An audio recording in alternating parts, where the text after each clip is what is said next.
So here are some of the things you can do at a time of global financial crisis and economic meltdown.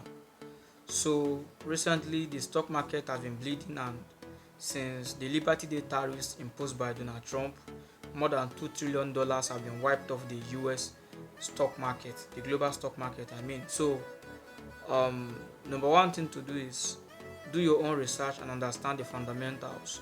So the stock market is losing value. Why is it losing value? So you have to do your own research and understand why the stock market is losing value. So it's practically because of the Liberty Day tariffs, and other countries are retaliating and placing their own counter tariffs. So the market is reacting, and there's uncertainty, and people are selling their shares in the market. So that's a response from the market.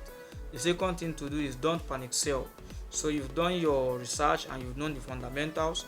So when you know the kind of stocks you've bought, like the S&P 500 or other index funds that you know the companies in there will always be relevant and it's just a sharp reaction, you might not need to panic sell, especially when you are at loss, knowing that you can wait out the storm and it's just a sharp reaction.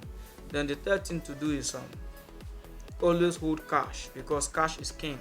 So it's always advised that when you are investing in the stock market, you should try as much as possible to always hold cash, because the money you have in the stock market is not money that you will need immediately, as it is money that you can keep there for some certain amount of time.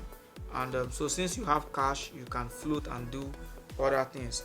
And the number fourth thing to do is it might be a good time, if you are buoyant, to pick up some undervalued gems, right? So right now some stocks, some companies have lost about 20% or 30% in stock price and share price. So if you have enough buoyancy, it might be a good time to pick up some rare gems, some undervalued gems at this time. And the last but not the least, the final thing to do is look at what the big guns are doing. So when I talk about the big guns, your $500 portfolio, your $100 portfolio, your $1,000 portfolio does not move the market.